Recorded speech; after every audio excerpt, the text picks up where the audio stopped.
Bonjour, il faut absolument que je vous parle de la vitamine D, qui a réellement des propriétés extraordinaires pour notre santé.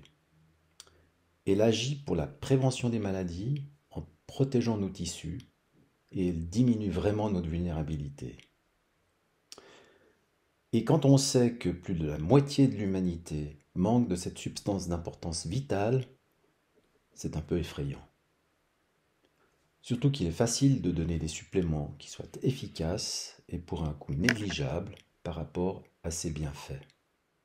Et je vois quotidiennement des patients dont la santé est parfois dramatiquement compromise par un manque de vitamine D. Pour mieux comprendre pourquoi ce sujet est si important, vous pouvez vous procurer le livre de Brigitte Houssin, Vitamine D, mode d'emploi, qui est truffé d'informations utiles aux éditions Thierry Soucard.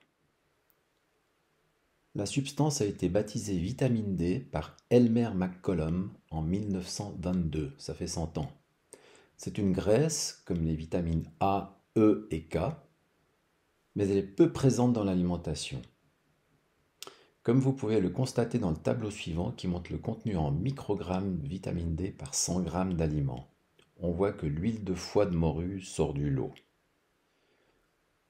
Donc la nature produit deux formes de vitamine D. La D2, d'origine végétale, appelée aussi ergocalciférol, et la D3, d'origine animale et des lichens, appelée cholécalciférol. On l'appelle la vitamine du soleil, car c'est surtout lui, avec ses rayons ultraviolets B, qui la produit dans notre peau à partir du cholestérol. Cette illustration vous montre une coupe de peau avec ses différentes couches, et c'est dans les plus profondes que se fait la vitamine D, sous la couche pigmentée. La pigmentation va filtrer les ultraviolets B, ce qui est très utile et nécessaire quand on vit autour de l'équateur pour éviter un surdosage de vitamine D et des brûlures. Mais c'est gênant quand on se trouve loin des tropiques du fait de l'indice ultraviolet qui dépend de la latitude et, par exemple, ce qu'on peut obtenir dans le sud de l'Espagne avec 12 minutes d'exposition sur 50% de la surface corporelle, donnant 3000 unités internationales par jour de vitamine D, une dose idéale pour la santé, n'est pas réalisable à Genève ou à Paris ou plus au nord. Et donc, il est nécessaire d'apporter un supplément de vitamine D pour que le corps fonctionne normalement. Évidemment, la saison, la présence de brouillard, de pollution, l'habillement vont aussi influencer sa synthèse. Une fois formée dans la peau, cette vitamine s'en va vers le foie qui la transforme en 25-hydroxyvitamine D qu'on appelle calcidiol et qui est celle qui est dosée dans le sang. Ce calcidiol voyage ensuite vers les reins où il est transformé en sa version définitive, le 1,25-dihydroxyvitamine D, soit le calcitriol, qui est la forme active et hormonale de la vitamine D. Mais au fond, à quoi sert-elle cette vitamine D? D'abord, elle agit sur l'os en assurant sa robustesse, en y fixant du calcium avec l'aide de la vitamine K2. C'est ce qui est communément admis dans le monde médical. Mais quand son taux sanguin augmente et devient optimal, on découvre alors des effets qu'on n'imaginait pas. Dans ce cas, la vitamine D fonctionne réellement comme une hormone en agissant sur l'expression de plus de 400 gènes au sein de nos cellules. Et en plus, elle permet la réparation de l'ADN. Il faut dire que toutes nos cellules portent des récepteurs spécifiques pour le calcitriol sur la membrane du noyau. Et ces récepteurs fonctionnent comme une serrure de précision qui reçoit sa clé. Le résultat se voit sur nos tissus, comme les muscles, y compris le cœur, le système nerveux, le cerveau, les yeux, le système immunitaire, les reins, le foie, le système génital et la reproduction, le système cardiovasculaire, le système digestif, la peau et ses annexes, et la liste n'est pas exhaustive. Et si la vitamine D a des effets incontestables sur nos tissus sains, elle agit aussi fortement sur les cellules et les tissus malades avec des effets de réparation, de cicatrisation ou de destruction des cellules malades. Les études sont nombreuses qui démontrent les capacités de la vitamine D dans la prévention et le traitement de plusieurs maladies, comme le cancer, les lymphomes, la sclérose en plaques, la maladie de Parkinson, l'épilepsie, les maladies psychiatriques, l'autisme, le diabète, les maladies inflammatoires, cardiovasculaires et dégénératives. Évidemment, les infections. Et dans bien d'autres situations de maladies, de blessures, de brûlures et de convalescence. Ignorer ou réfuter cela constitue une faute grave des acteurs de la santé. Mais malheureusement, c'est l'usage. Regardons de plus près les effets de la vitamine D. En premier lieu, chez les personnes âgées, la vitamine D diminue sensiblement le risque de fracture et de chute en agissant sur la robustesse du squelette, mais aussi sur l'équilibre dans le cerveau et sur la tonicité et la force musculaire par l'action directe de la vitamine D sur les cellules musculaires et les neurones. Il y a aussi des effets sur le vieillissement. En effet, la vitamine D préserve ce qu'on appelle les télomères, c'est-à-dire l'extrémité des chromosomes, dont l'usure est synonyme de vieillissement. Et les effets sur le cancer se confirment. Par rapport au protocole de traitement du cancer, la vitamine D fait un peu figure de remède de grand-mère, très bon marché. Mais que cette vitamine se comporte comme une hormone lui fait gagner en crédibilité. Mais hélas, je constate que presque aucun patient souffrant de cancer n'a bénéficié d'un dosage de la vitamine D. Et comme les cellules cancéreuses possèdent des récepteurs à la vitamine D, c'est plutôt regrettable. La vitamine D empêche leur croissance, réduit leur prolifération et même favorise leur mort cellulaire, ce que peu de produits pharmaceutiques sont capables d'obtenir. Plusieurs études constatent une baisse significative du risque de certains cancers, comme par exemple celui du sein, dont le risque est 50% plus faible, avec un taux sanguin optimal de 130 nanomoles par litre, obtenu avec une supplémentation de 4000 unités internationales par jour, qu'avec un taux inférieur à 32 nanomoles par litre, ce qui correspond à une carence sévère. 50% de mieux. Et plusieurs milliers de publications décrivent comment la vitamine D interagit avec le cancer. Sa carence est associée à un risque plus important de cancer du sein, de cancer colorectal et de la prostate. Une étude a montré que la vitamine D gêne l'action de la bêta-caténine, protéine responsable de la cancérisation des cellules du côlon. La vitamine D joue un rôle protecteur important dans le développement du cancer du côlon, alors qu'une carence est un facteur de risque et augmente l'agressivité tumorale. Mais la carence en vitamine D est aussi associée à un risque plus important de maladies cardiovasculaires. Ainsi, un taux bas de vitamine D augmente le risque d'hypertension, de diabète et d'obésité. Un taux élevé de vitamine D limite les risques d'avoir un infarctus, une défaillance cardiaque ou un accident cérébrovasculaire. La vitamine D améliore la force de contraction du cœur et diminue l'inflammation des vaisseaux sanguins. Elle est aussi protectrice contre l'athérosclérose, car on constate que plus le taux de vitamine D est bas, plus il y a de risque de calcification des artères. Et sur les reins, organes d'épuration du sang, mais aussi producteurs du calcitriol, on observe qu'en cas d'insuffisance rénale, un taux bas de vitamine D est associé à une augmentation de la mortalité. Alors que si les reins fonctionnent mal, cela altère la production de calcitriol. En gros, la vitamine D protège les reins et permet de mieux éliminer les toxiques. N'oublions pas le foie, dont les récepteurs à la vitamine D activés déclenchent la production d'enzymes et de substances comme le glutathion qui participent à l'élimination des médicaments et des toxiques. En cas de maladie de foie, l'évolution est d'autant plus sévère que le taux de vitamine D est bas. Et enfin, le succès du traitement des hépatites est aussi déterminé par un taux de vitamine D suffisant. Des effets remarquables sont aussi observés sur le cerveau et le système nerveux. Par exemple, l'humeur dépend aussi de la vitamine D qui agit sur les récepteurs des neurones et interagit avec les neurotransmetteurs et leur production.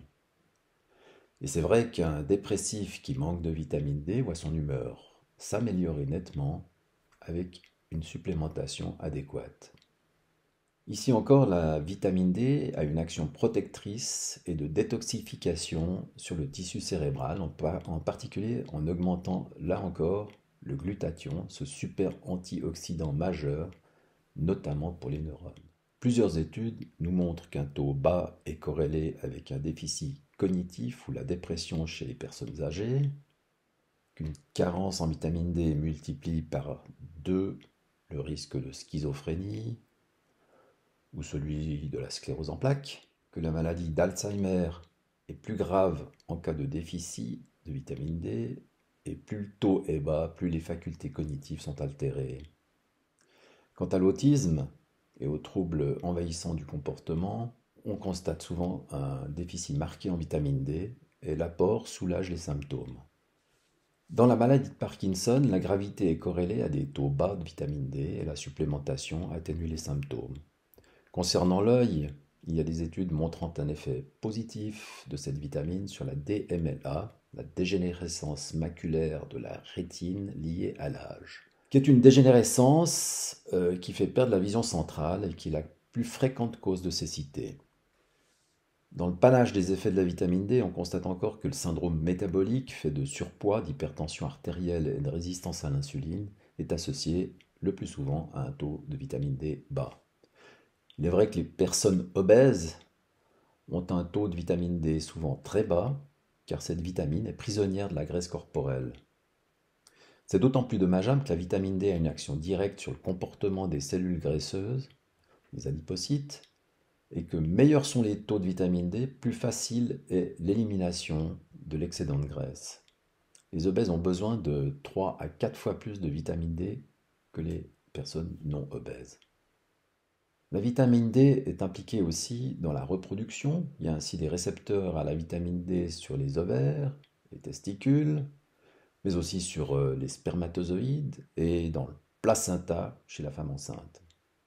Chez la femme, en plus, la vitamine D en quantité suffisante diminue les symptômes des règles, améliore le taux de réussite d'une fécondation in vitro, diminue, en cas de grossesse, les risques de complications comme la prééclampsie ou la toxémie gravidique, du diabète gestationnel, d'épuisement et aussi la bronchiolite que peuvent rencontrer les nourrissons au virus respiratoire syncytial. Il faut aussi parler des effets remarquables sur le système immunitaire, d'abord dans le cas des maladies infectieuses, car la vitamine D active le système immunitaire, alors qu'une carence est associée à un risque accru d'infection virale, dont les infections par le VIH, du sida, la grippe et toute une série d'autres infections virales, bactériennes et mycosiques.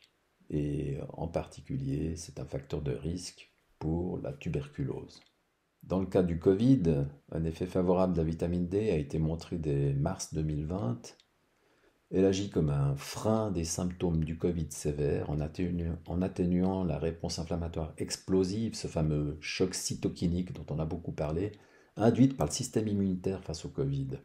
Puis pour les maladies auto-immunes, la vitamine D atténue ou prévient différentes maladies. L'association a bien été démontrée entre un déficit de vitamine D et une plus grande fréquence de diabète de type 1, de sclérose en plaques, de polyarthrite rhumatoïde, de sclérodermie, de maladie de Crohn, de lupus érythémateux et même de syndrome de fatigue chronique. Mais l'utilisation de vitamine D contre ces maladies a eu des résultats discordants, mais cela s'explique par le fait que tous ces travaux n'étudient que les effets isolés de la vitamine D en omettant d'autres éléments clés, comme par exemple l'équilibre des acides gras oméga 3 et oméga 6 qui, lui, détermine de manière prépondérante et au niveau cellulaire le contrôle de l'inflammation. Dans ma pratique, je demande systématiquement le dosage du profil des phospholipides membranaires, donc ces acides gras membranaires, dont il convient de corriger les anomalies si on souhaite avoir le moindre effet sur un fond inflammatoire. C'est un autre chapitre qui va paraître dans ma prochaine présentation. La vitamine D intervient aussi dans le succès des greffes d'organes. par exemple du rein, du cœur ou du foie, et dont les patients qui ont des taux de vitamine D optimaux tolèrent mieux le greffon et font moins de rejets. Ainsi, avec un taux optimal de vitamine D, il y a moins de décès dans l'année qui suit une greffe cardiaque, il y a plus de réussite des greffes de rein et de foie. Il faut aussi mentionner d'autres effets, comme par exemple la douleur. Une correction de la carence en vitamine D fait diminuer les douleurs de patients atteints de fibromyalgie. Elle améliore le taux de testostérone en cas d'hypogonadisme. Quant aux allergies, en particulier la dermatite atopique et les eczémas, leur sévérité est atténuée par la vitamine D. L'administration de vitamine D à forte dose réduit l'expression des substances de régulation immunitaire, les cytokines pro-inflammatoires, tout en favorisant l'expression des cytokines anti-inflammatoires par les macrophages, ces cellules qui éliminent les déchets et autres germes délétères. Mais comme je viens de le dire précédemment, la vitamine D à elle seule ne peut pas résoudre tous les problèmes. Il convient d'évaluer d'autres paramètres qui sont tout aussi fondamentaux que cette vitamine et de corriger les différents désordres constatés par un apport de suppléments choisis spécifiquement pour chaque patient. Ce sont les synergies qui sont plus proches de la réalité et c'est ce que propose la médecine dite intégrative. Maintenant, quel est le bon taux sanguin pour être protégé des maladies? Il se trouve que dans les pays anglo-saxons, l'Amérique du Sud, l'Asie, on considère qu'au-dessus de 50 nanomoles par litre ou 20 nanogrammes par millilitre, le taux est normal. En Europe, le taux entre guillemets normal est de 75 nanomoles par litre. Or, il se trouve que les valeurs optimales pour la santé, c'est-à-dire ayant réellement un impact protecteur contre le développement des maladies, est compris entre 125 et 150 nanomoles par litre. Nous comprenons mieux que la carence en vitamine D soit, comme le Covid, une autre pandémie, avec son lot de maladies et de décès. La confusion vient des directives des institutions de la santé qui, très frileuses et rebelles au progrès, comme la FDA des États-Unis, qui se méfient de l'engouement actuel pour la vitamine D, ou comme le NHS britannique, qui préconise un apport quotidien de 400 unités internationales par jour, soit 10 microgrammes par jour, pour tous, y compris les femmes enceintes ou allaitantes. Ces 400 unités ne couvrent absolument pas les besoins élémentaires du corps et on peut considérer que cette dose est homéopathique. Cette attitude du NHS est à l'origine de nombreuses maladies et de décès. Récemment, l'hôpital universitaire de Genève a proposé une dose quotidienne de 800 unités internationales, toujours insuffisante. Avec un apport quotidien à ces doses, le taux sanguin ne peut pas dépasser les 50 nanomoles par litre, c'est-à-dire une carence importante. Pour obtenir un taux efficace, il faut soit du soleil du sud de l'Espagne, ou équivalent, soit un apport par voie orale de 4000 à 5000 unités par jour. Et c'est là qu'on peut observer les réels bienfaits de la vitamine D. Par exemple, chez nos amis britanniques, les personnes à peau noire ont 4 fois plus de risques de mourir du Covid que les blancs, du fait de leur difficulté à synthétiser la vitamine D dans un pays où les ultraviolets B sont peu efficaces et dont le système de santé préconise des doses beaucoup trop faibles de suppléments de vitamine D. 4 fois plus de décès, vous imaginez? Et les responsables du NHS sont inattaquables. En fait, les institutions craignent le surdosage et la toxicité de la vitamine D avec le risque de calcification des tissus mous. Et ce risque est établi en cas de traitement par une dose de vitamine D de plus de 40 000 unités internationales ou plus par jour pendant plusieurs mois consécutifs. Mais de toutes les publications que j'ai étudiées pour faire cette présentation, j'observe que l'intoxication à la vitamine D est une situation extrêmement rare et que le traitement à haute dose est parfaitement sûr. Et en 40 ans de pratique, je n'ai jamais vu un seul cas d'intoxication alors que je donne de fortes doses de vitamine D. Et ce que vous devez retenir absolument, c'est qu'un taux bas de vitamine D expose réellement à beaucoup de maladies graves, alors qu'une supplémentation à forte dose ne présente aucun risque. Une haute dose ne signifie pas une dose excessive. Les valeurs sanguines idéales pour la santé pour la vitamine D se situent entre 50 et 60 nanogrammes par millilitre, soit 125 à 150 nanomoles par litre, selon une étude qui montre que la mortalité est la plus basse entre ces valeurs et plus haute en dessus et en dessous de ces valeurs. C'est donc vraiment le but du traitement que de se maintenir entre les valeurs de 125 à 150 nanomoles par litre pour tout le monde.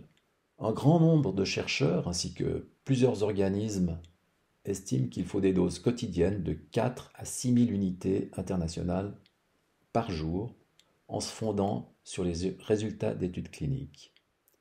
Notamment, le Vitamin D Council recommande 5 000 unités par jour pour des personnes n'ayant aucun trouble de santé. Dans cette cacophonie, je vous montre un tableau de ce qu'il faut faire dès le premier âge.